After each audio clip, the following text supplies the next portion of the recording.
계속해서 7월 달을 시작하면서 새롭게 시작되는 삶이라고 하는 소망이 담긴 주제를 가지고 여러분들과 말씀을 나누고 있습니다. 오늘은 세 번째 시간입니다. 세 번째 시간 가운데서 변화라고 하는 주제입니다.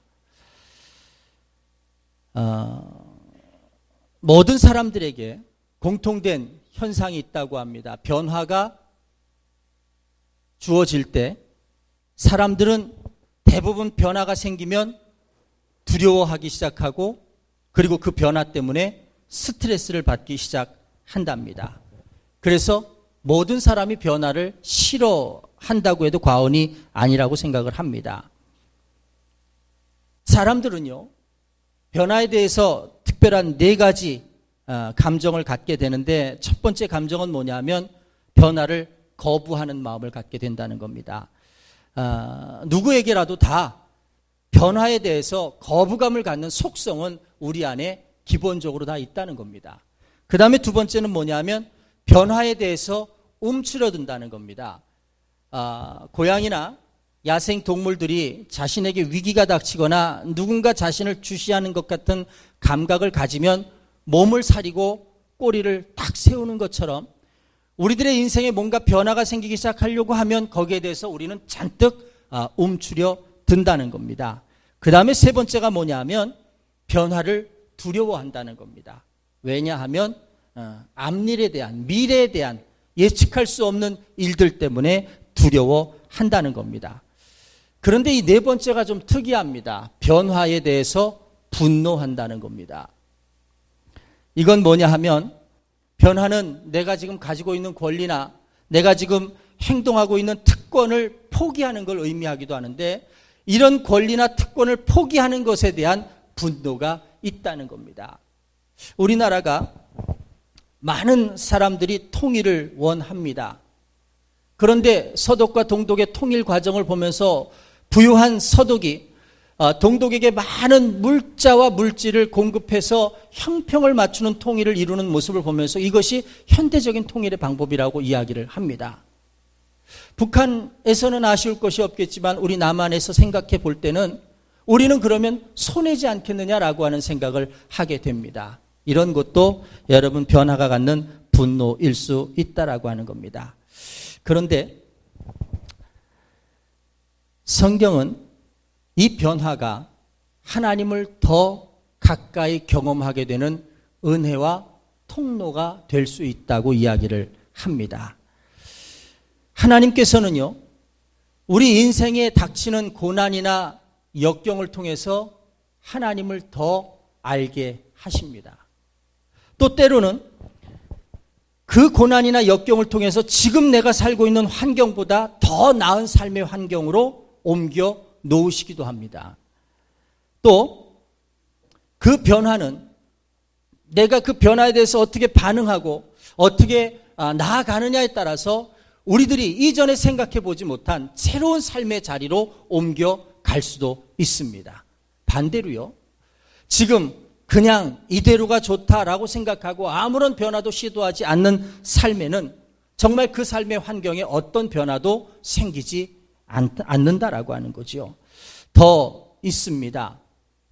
지극히 내 삶에 대해서 만족하지 못하고 뭔가 새롭게 시작하기를 소원하는 마음이 생겨진다면, 그런 갈망하는 마음이 생겨진다면 하나님은 그것을 통해서 우리들에게 놀라운 은혜를 허락하실 수 있다는 겁니다. 많은 사람들이 내 환경이 바뀌어지기를 소원합니다. 그런데 가만히 보면 하나도 자신은 희생하지 않습니다. 하나도 자신은 그 변화에 대해서 몸을 내던지지 않습니다. 그리고는 환경이 바뀌어지기를 원합니다. 믿는 사람들의 한 가지 오점이 있습니다. 하나님으로부터 축복받기를 원합니다. 그래 놓고서는 자신이 가지고 있는 하나님 앞에 잘못된 행실과 행동과 마음의 상태는 전혀 고치려고 하지 않습니다. 거기에는 변화가 없습니다. 어떤 순간에도 변화는 있을 수 없습니다. 오늘 본문의 이야기는 한 여인의 이야기를 여러분들에게 말씀을 드리려고 합니다. 이 여인은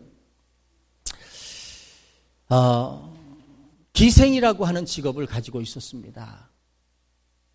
그리고 성경에는 그의 나이가 자세히 나와 있지 않지만 또 다른 전승에 의하면 이 여자가 이스라엘 백성들이 애굽을 나와서 홍해바다를 건널 때에 하나님의 역사하심의 소식을 10살쯤에 들었다고 기록이 되어져 있습니다. 그리고 나서 지금 이스라엘 백성들은 40년을 광야에서 고생을 하다가 이제 모압 땅에 이르러 요단강을 막 건너기 직전인 그 순간에 지금 오늘 성경 본문이 이야기가 되고 있는 겁니다. 그렇다고 본다면 적어도 이 여인의 나이는 50세쯤 됐으리라고 생각을 하는 겁니다. 생각해 보는 부분이 있습니다. 기생으로서의 삶, 불우하지만 어쩔 수 없다 생각하고 그런 삶을 살아가는 삶에 50세 된 인생을 살아가는 모습이라면 여러분 어떤 마음이 들 것 같습니까? 좋지 않은 환경과 좋지 않은 삶의 과정들 속에서 수없이 인생을 바꿔보려고 노력했어도 되지 않았다고 한다면 정말 이제는 더 나이 들기 전에 정말 자신을 바꿔보려고 하는, 자신의 인생을 바꿔보려고 하는 간절한 갈망이 그 안에 있지 않았을까 생각을 해보는 겁니다. 우리 안에 여러분 지금 이 자리가 사람이 많이 모인 식당이라고 여러분 한번 생각해 보시길 바랍니다. 그래서 저마다 음식을 먹으면서 앞 사람들과 대화를 합니다. 그런데도요, 내가 지금 무엇이 필요하냐, 내가 지금 무엇에 대한 갈증이 있느냐에 따라서 이 많은 사람들이 떠드는 소리 중에 내가 듣는 소리가 고정돼 있다는 이야기입니다. 어떤 사람들은요, 자녀에 대한 교육, 어떤 학원이 더 좋을까, 어떤 교육 방침이 더 좋을까의 골머리를 앓고 있는 어머니들이라면 그 많은 대화들 속에서 어떤 엄마가 우리 아이가 이번에 어느 학원을 갔는데 성적이 얼마큼 올랐어라고 하는 이야기에 다른 소리들을 다 제쳐놓고 그 소리에 집중하게 될 것입니다. 고부간의 갈등이 있는 며느리에게는 어떻게 하면 시어머니와 갈등 없이 잘 지낼 수 있을까, 그런 이야기를 하는 사람들의 소리에 귀가 쫑긋 세워질 것입니다. 마찬가지죠. 우리 낚시를 좋아하시는 분들은 그런 거예요. 어느 저수지에 갔더니 고기를 많이 잡았더라, 어디 갔더니 고기를 많이, 이 소리가 모든 소음을 다 제치고 귀를 기울이게 되는 겁니다. 오늘 저는 이 여인의 상태를 생각해 봅니다. 이 여인은 지금 우리로 말하면 주막 같은, 여행자들이 잠을 자고 음식을 먹고 술을 마시고 하는 주막 같은 곳을, 여관 같은, 호텔 같은 곳을 경영하는 한 여인이라고 이야기를 합니다. 그래서 정탐꾼들도 그래도 사람이 가장 많이 모이는 곳, 술을 먹으면 저마다 많이 떠드는 곳, 그래서 누구보다도 어디보다도 더 많은 소식을 들을 수 있는 곳을 이곳이라고 생각하고 이곳에 슬그머니 와서 여장을 풀었습니다. 인생을 많이 살아볼수록 사람의 눈빛만 봐도, 꾸린 행장만 봐도 그 사람이 누군지를 알아채는 것처럼 이 여인은 아무리 애써 가장을 하려고 해도 이 두 사람의 정체를 알아챘던 것 같습니다. 이 사람들이 누구였을까라고 하는 것. 그런데 여인만 알아챈 것이 아니라 사실은 그 안에 술을 먹고 함께 생활을 하던 그 안에 있던 모든 사람들도 이 사람들의 모습을 알아챈 것 같습니다. 곧 이어서 여리고 성에 있는 왕에게 그 사실이 보고되었고 왕의 군사가 들이닥친 걸 보니까 이유를 알 수 있을 것 같습니다. 그런데 여러분, 그렇습니다. 이 여인은 그런 오랜 인생을 살았음에도 불구하고 자신의 인생을 바꿔보고 싶은 열망이 있었습니다. 기생으로서가 아니라 남들에게 손가락질 받고 비천하고 천대받는 이런 인생이 아니라 뭔가 다른 고귀하고도 순결한 인생을 살고 싶은 마음이 있었을 겁니다. 그래서 많은 사람들이 떠드는 소리 가운데, 많은 사람들의 모습 가운데 특별히 주목하고 보고 있는 모습이 달랐다는 겁니다. 여러분, 오늘 우리들도 이런 마음이 되기를 소원합니다.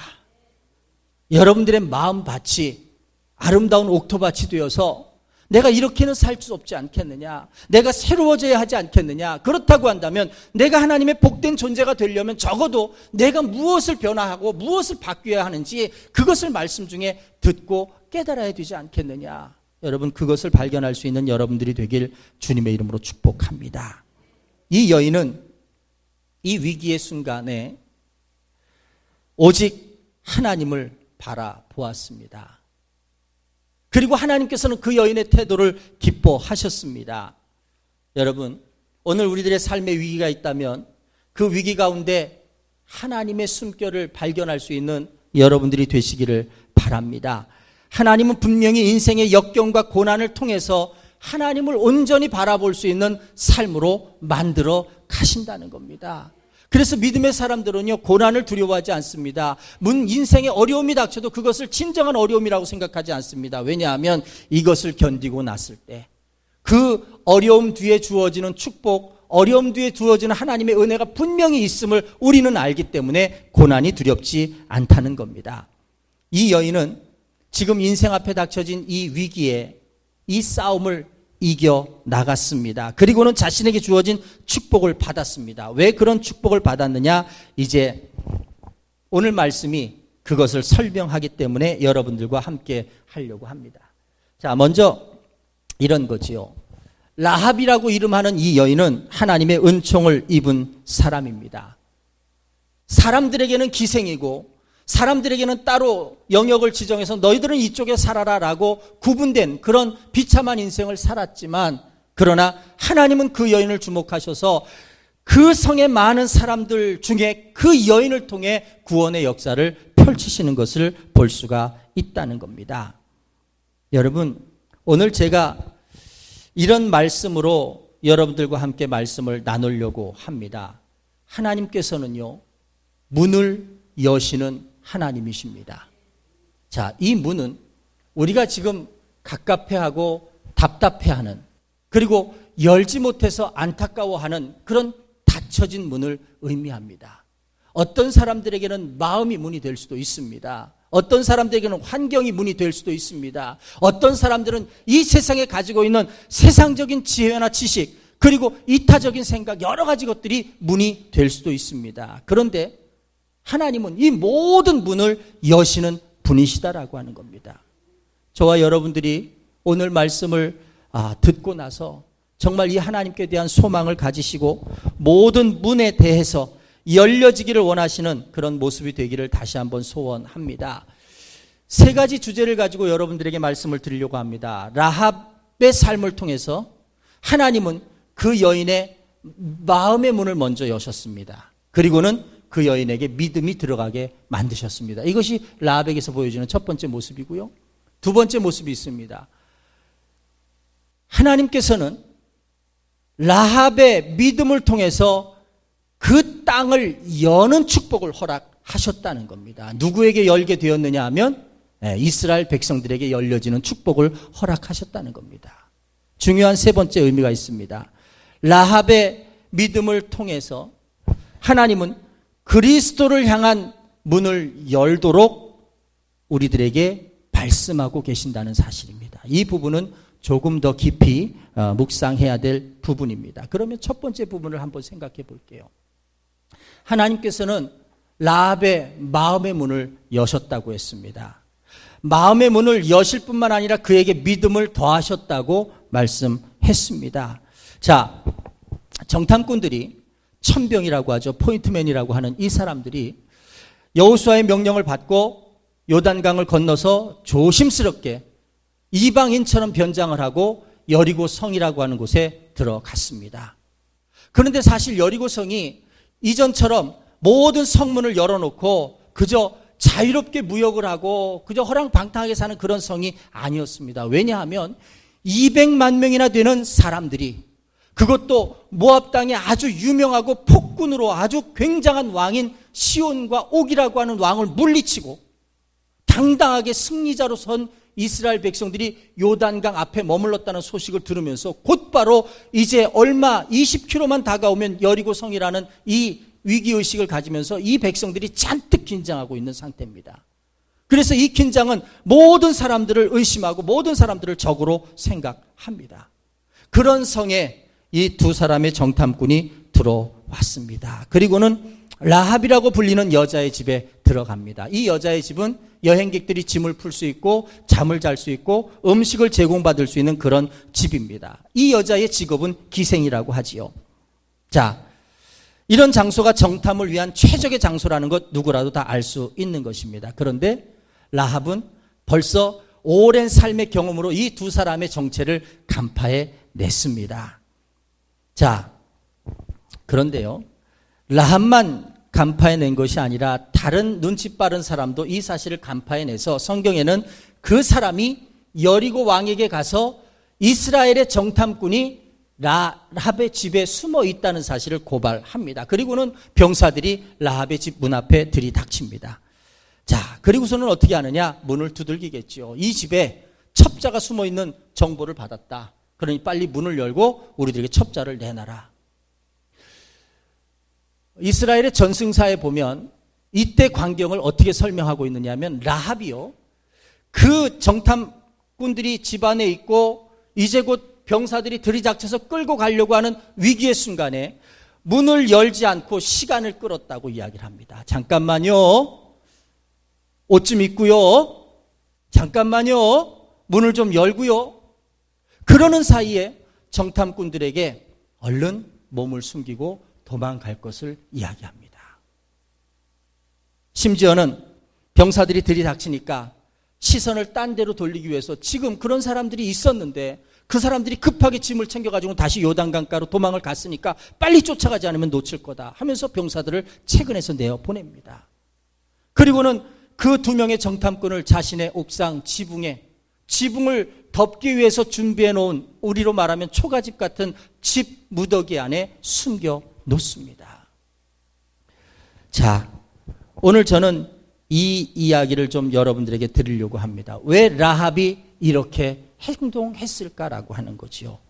왜 그녀는 병사들에게 그 사람을 넘기지 않았을까라고 하는 거죠. 한 여자가 인생을 살아오면서 군사들이나 정부에 대해서 그토록 강한 능력을 가지고 있지 못하는데 어떤 핍박과 어떤 어려움이 있을 줄 다 아는데, 그런데도 왜 그 여인은 이 두 명의 정탐꾼을 숨겨주면서까지도 그 위험을 감수했을까라고 하는 거죠. 뭐 얻을 게 있어서. 무엇이 그녀를 움직였을까? 거기에 대한 답변은 한 가지라고 하는 겁니다. 그녀는 이 정탐꾼들의 하나님인 여호와를 믿었기 때문에 가능했다라고 하는 겁니다.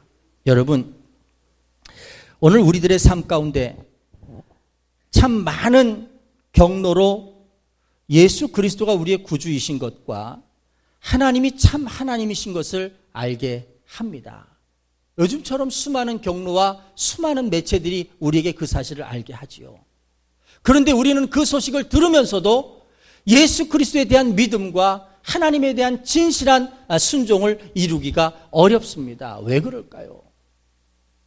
왜 이 라합은 그의 인생 가운데 전혀 상관없었던, 한 번도 들어보지 못했던 그 이스라엘의 하나님에 대한 믿음을 이 여인은 가졌는데 우리는 왜 수많이 듣고 있으면서도 왜 하나님에 대한 믿음을 갖지 못할까? 오늘 우리들에게 주는 경고일 수도 있다는 생각을 해봅니다. 어쨌든 이 여인은 이스라엘의 하나님을 믿었습니다. 그 말씀이 9절에 나와 있지요. 한번 다 같이 봅니다. 말하되 여호와께서 이 땅을 너희에게 주신 줄을 내가 아노라. 우리가 너희를 심히 두려워하고 이 땅 주민들이 다 너희 앞에서 간담이 녹았다. 무엇보다도 소식에 예민한 이 여인이 지금 여리고 성읍에 있는 모든 사람들이 맨날 모여서 이 자기의 집에 모여서 술을 마시면서 잠을 자면서 하는 이야기를 다 듣는 겁니다. 그러면서 그 가장 빠른 소식이 뭐냐 하면 이 모든 백성들의 마음이 서늘해졌다는 겁니다. 다 놀랐다는 겁니다. 왜 그러냐 하면 이스라엘의 하나님의 능력을 보면서 놀랐다는 겁니다. 자, 중요한 건 이것인 것 같습니다. 하나님은 그때나 지금이나 역사하십니다. 우리들도 그때의 라합이나 지금의 우리의 모습이나 똑같은 인생의 변화를 위한 갈망과 갈증을 가지고 있습니다. 그런데 한 가지 차이가 있습니다. 그 차이는 뭐냐 하면 역사하시는 하나님의 소식을 듣고 자기 인생을 결정하는 마음과 지금 역사하시는 하나님의 소식을 들으면서도 자신의 인생을 결정하지 않는 삶이 다르다는 겁니다. 이 여인은 많은 사람들이 이야기하는 이스라엘 백성들의 과정들, 그리고 그 이스라엘 백성들을 인도하시는 하나님의 능력을 소문으로 들으면서 자신의 인생을 바꾸고 변화시키고 싶어하는 열망에 하나님께 소망을 둔 삶으로 바뀌어졌다 갔다는 거죠. 그래서 지금 그 정탐꾼들을 숨겨주는 주된 이유가 그것이고 거기에 온 목숨을 거는 이유가 거기에 있다는 겁니다. 무엇입니까? 이 여인의 마음문이 이스라엘 백성을 인도하시는 하나님에 의해서, 그 하나님을 믿는 믿음에 의해서 마음의 문이 열려지기 시작했고, 그 마음의 문이 열려지기 시작함으로 이 여인에게 하나님에 대한 믿음이 생겨지기 시작했다는 거지요. 그러면서 11절의 말씀을 보세요. 라합이 뭐라고 이야기하느냐면 이렇게 말합니다. 우리가 듣자 곧 마음이 녹았고, 들었다는 건 무엇을 들었느냐 하면 이겁니다. 광야에서 40년 전에 내가 10살 때에 애굽을 출발한 이스라엘 백성들이 홍해 바다가 가로막혔는데 다 죽을 뻔했는데 하나님이 그 바다를 갈라놓으시고 이 백성들은 안전하게 보내시고 난 다음에 뒤쫓아 추격하는 이집트의 군대들을 그 홍해 바다 가운데로 몰아놓고는 바다를 싹 덮어서 수장시켜 버렸더라. 하나님이 아니시고는 할 수 없는 이 일에 대해서 이미 내가 들었었고, 그리고 요단강 건너 모압 땅에 아주 흉폭하고도 용맹한 왕 둘이 있었는데 시혼이라는 왕과 옥이라는 왕이 있었는데, 그런데 이 이스라엘 백성들의 하나님을 감당하지 못하고 저들이 전멸했다라고 하는 소식을 내가 최근에 들어서 내가 40년 동안 귀에 못이 박히도록 들어온 소식이 뭐냐면 바로 하나님에 대한 소식이었고 이스라엘 백성들에 대한 소식이었다. 그 소식을 듣자 곧 마음이 녹았고 너희로 말미암아 사람이 정신을 잃었나니 너희의 하나님 여호와는 위로는 하늘에서도 아래로는 땅에서도 하나님이시다. 예전 성경에는 상천하지의 하나님이시다라고만 이렇게 표현합니다. 어느 공간에서도 무엇이든지 다 이루어내실 수 있는 하나님이시다라고 하는 믿음의 고백을 11절에 행하고 있다라고 하는 거죠. 자, 마음이 녹은 사람은, 저는 본문에서 보면 두 부류의 사람입니다. 한 사람은 여리고에 있는 수많은 백성이 마음이 녹았습니다. 무엇에 녹았느냐 하면 두려움에 대해서 녹았습니다. 이 무시무시한 사람들이 지금 우리 성을 향해서 온다는 겁니다. 저들이 오면 우리는 다 멸망할 것 같은 이 두려움 속에 겁을 집어먹고 있습니다. 또 마음이 녹은 한 사람이 있습니다. 그 사람은 여인 라합이었습니다. 무엇에 마음이 녹았느냐 하면 내 인생을 변화시켜 줄 수 있는, 내 이 기구한 인생을 바꿔줄 수 있는, 내 팔자를 뒤집어 줄 수 있는 전능하신 하나님에 대해서 마음이 녹는 한 사람이 있었습니다. 그런데요, 반응은 각기 달랐습니다. 여리고 백성들은 어떤 반응을 보였느냐 하면 먼저 여리고의 성문을 굳게 닫았습니다. 왜 닫았느냐 하면 이 성문만 닫으면 이 견고한 여리고 성읍은 수천 년 동안 외세의 침입에 의해서 쓰러졌다 세워졌다 쓰러졌다 세워졌다 하는 과정 속에 아주 튼튼한 성벽을 만들어 있는데, 사람의 힘으로는 부술 수 없는 아주 튼튼한 성벽을 만들고 있는데 이 성문만 닫기만 하면 어쨌든 우리는 안전할 것 아니냐라고 하는 마음에 성문을 닫아버렸습니다. 그런데 하나님에 의해 마음이 녹은 라합은 오늘 이 정탐꾼들을 숨겨주는 행위를 통해서 그는 어떻게 했느냐 하면 하나님을 향해서 마음의 문을 여는 행위를 가졌다는 겁니다. 여러분들의 마음의 상태는, 여러분들의 문의 상태는 어떻습니까? 자, 이런 겁니다. 그녀도 선택을 했고 여리고의 백성들도 선택을 했습니다. 오히려 성벽은 눈에 보이고 성문은 굳게 닫혀서 눈으로 보여지는 이것이 더 안전하고 더 단단할 것 같았지만, 그것이 영원한 선택일 것 같았지만 결국 그것은 무익한 수고가 됐습니다. 성경 이후에 기록된 말씀을 보면 이스라엘 백성들이 아무 손끝 하나 대지 않았습니다. 7일 동안 그 성을 돌기만 했습니다. 마지막 날에 나팔을 불며 항아리를 깨며 북을 치며 환호성을 지를 때 성벽이 무너지기 시작했다는 겁니다.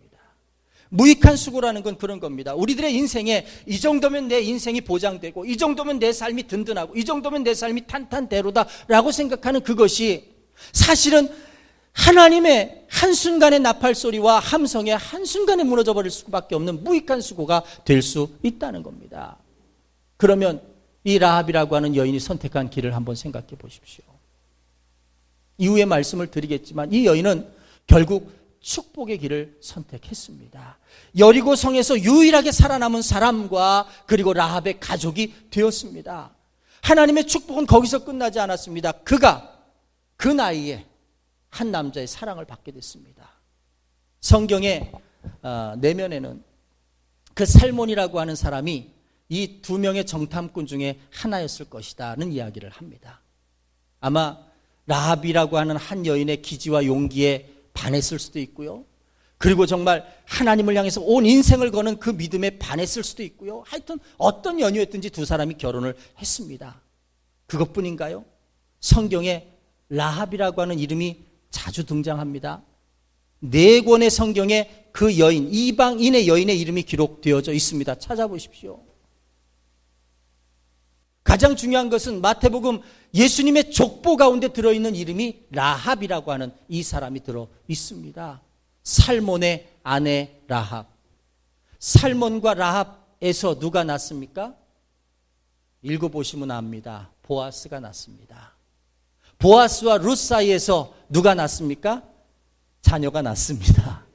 그런데 마태복음 기자가 이야기하고자 하는 이 계보의 끝은 여러분 누구에게 연결이 됩니까? 예수 그리스도에게로 연결이 됩니다. 그러면 이렇게 이야기할 수 있겠죠. 목숨을 걸고 하나님을 향해서 하나님을 선택하고 자신의 인생의 문을 열었던 한 이방 여인, 기생이었던 이 여인에게서 예수 그리스도가 탄생되는 계보가 이어졌다는 사실입니다. 얼마나 중요한 것인가를 생각해 보시기를 바랍니다. 그녀는 자신의 종교를 거부했습니다. 지금까지 내가 살았던 환경, 그리고 지금까지 내가 벗어버리지 못했던 환경, 그리고 그 성의 수많은 이방 신들, 섬기던 많은 것들을 다 포기했습니다. 그리고는 참 하나님이신 하나님 앞에 자신의 온 마음의 문을 열었습니다. 그리고는 하나님께 올인합니다. 여러분, 우리도 오늘은 선택해야 합니다.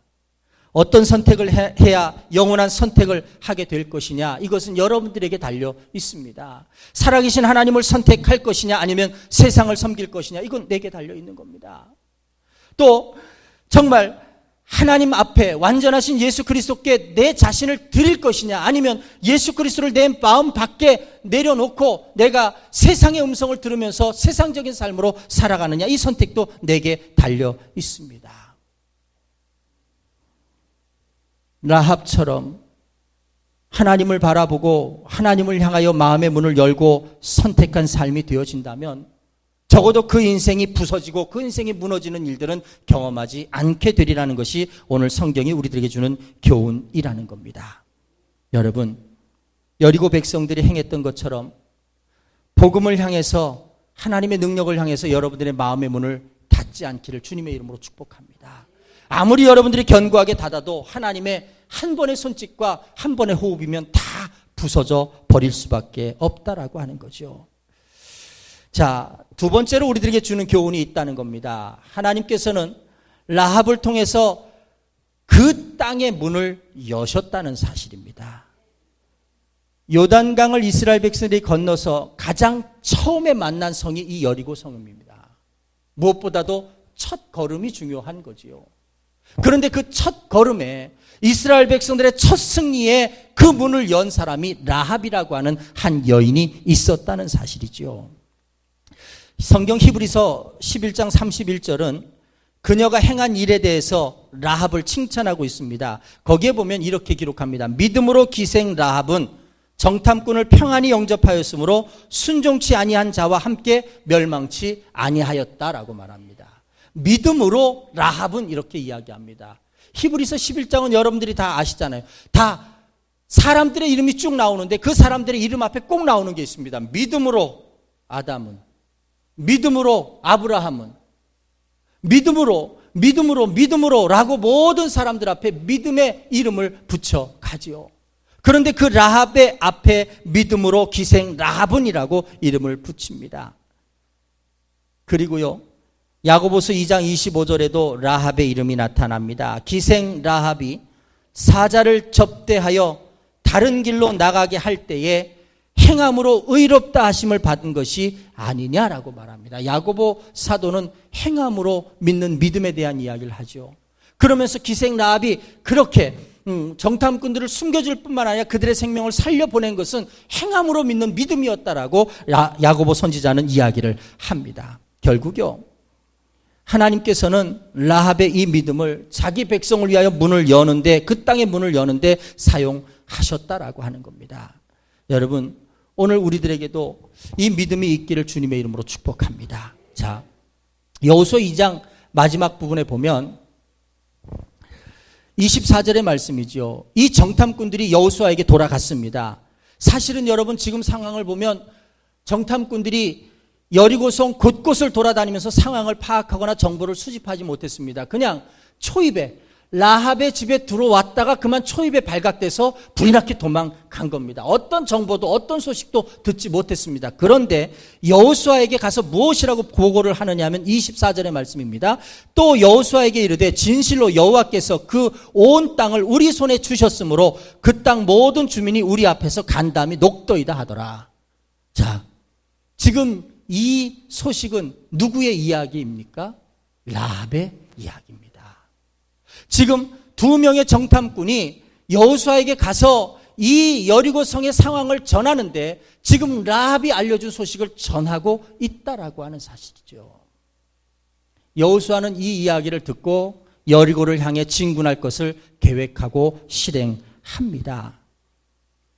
자, 여러분, 이것이 중요한 거다라고 하는 거지요. 하나님께서는 이 백성들에게 약속의 땅을 허락해 주시기 위해서 라합을 사용하셨습니다. 또 그 백성들을 인도하는 데 있어서 여호수아를 사용하셨습니다.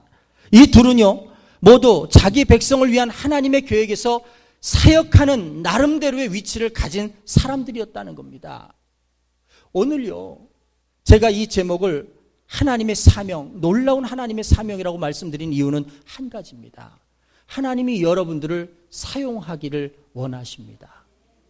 이 지역이 부패하고, 우리가 사는 세상이 부패하고 혼탁하고 죄와 음행과 악이 횡행할 때에 하나님은 하나님 앞에 서서 믿음으로 하나님을 바라볼 수 있는 한 사람을 사명자로, 사역자로 사용하기를 원하신다라고 하는 겁니다.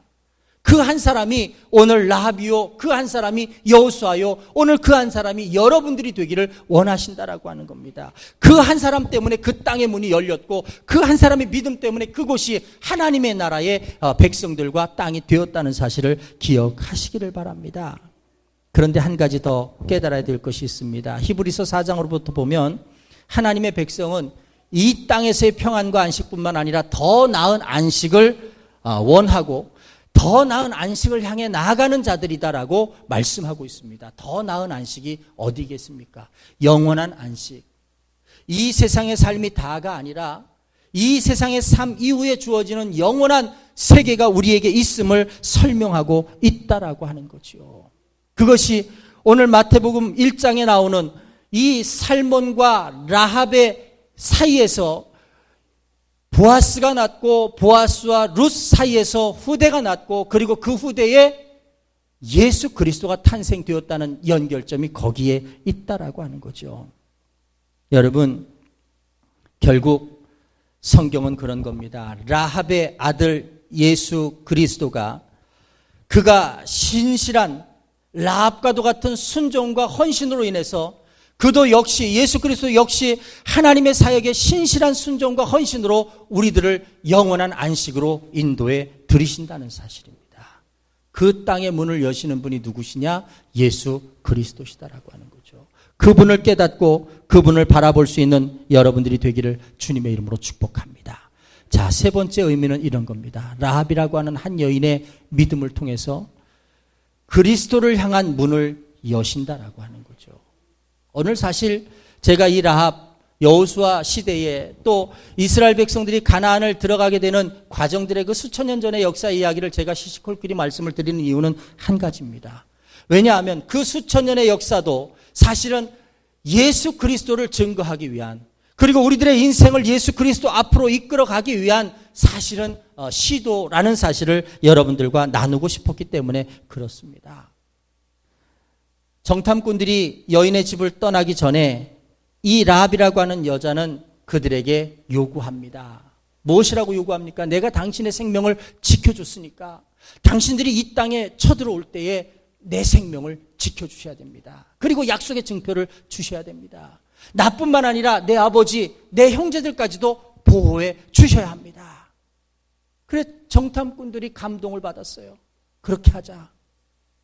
그리고는 내가 우리를 달아 매서 내려가게 한 이 붉은 줄이 우리가 막 이 성을 향해 달려올 때 너의 창문에서 내리워지게 해라. 그러면 누구라도 이스라엘 백성들이 붉은 줄이 내리워진 이 창문, 이 집은 넘어뜨리지 않고 보호해 줄 것이다 하는 이야기로 약속의 증표를 받고 갑니다.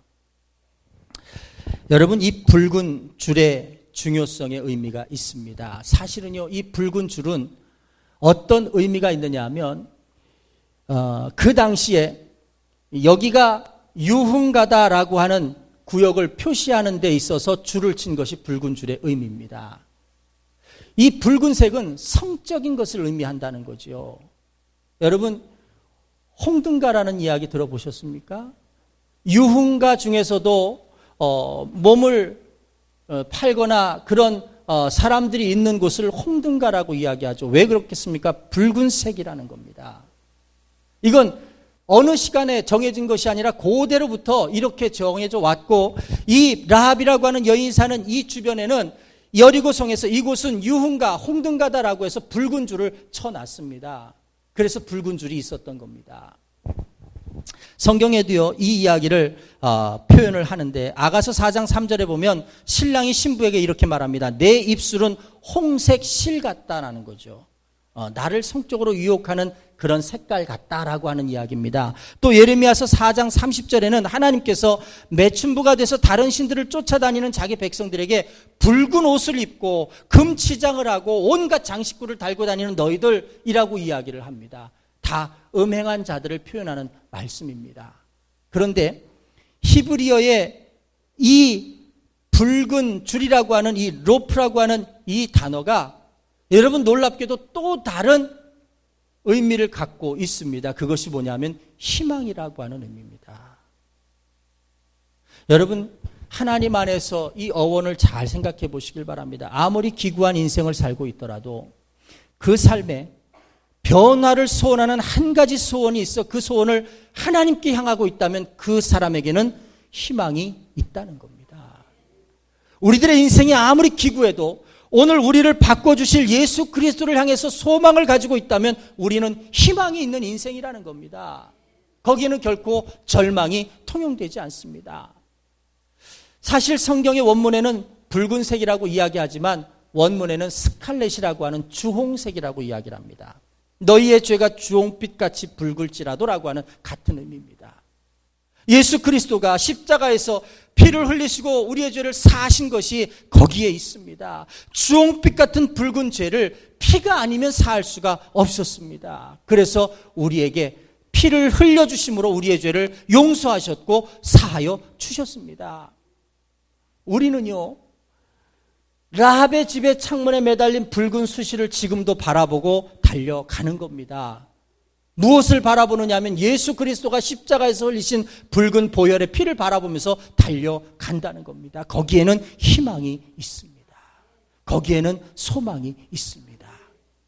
이 오늘의 말씀은 라합이라고 하는 한 여인이 그 인생을 바꿨다, 변화됐다라고 하는 이야기를 말씀드리는 것이 아닙니다. 하나님께 소망을 둔 이 여인에게 하나님께서는 그 인생을 바꾸셨을 뿐만 아니라 그 인생의 후대까지도 축복하셔서 예수 그리스도가 탄생되는 족보의 가장 윗선에 올려놓으셨습니다. 그리고는 우리를 통해서 지금 말씀하시기를 그 라합의 일생을 거는 믿음, 하나님을 향해 일생을 거는 믿음이 오늘 우리가 예수 그리스도를 바라보며 일생을 거는 믿음이 되기를 원하신다라고 하는 겁니다. 여러분, 실망되십니까? 내 인생에 별로 달라지는 것 없어서 낙심되십니까? 아무리 해봐도 솟아날 구멍이 없어서 정말 갑갑하고 한숨이 절로 나오시는 삶을 살고 계십니까? 오늘 우리 가운데 들려지는 이 구원의 소식을 들을 수 있는 여러분들이 되시길 주님의 이름으로 축복합니다. 하나님은 우리의 문을 여시는 하나님이십니다. 내 마음의 문을 열고 그 마음에 믿음을 던져 넣으시기를 원하십니다. 하나님은 이 땅의 문을 열기를 원하십니다. 뿐만 아니라 그리스도를 향한 문을 열기를 원하시는 분이 하나님이시다라고 하는 거죠. 여러분, 이 구원의 붉은 줄을 바라볼 수 있는 여러분들이 되시길 주님의 이름으로 축복합니다. 그래서 우리들의 인생 가운데 새롭게 시작하는 새로운 인생을 하나님이 축복하시는 은혜 가운데 살아가는 귀한 삶으로, 귀한 사명자로 서는 여러분들이 되시기를 주님의 이름으로 축복합니다.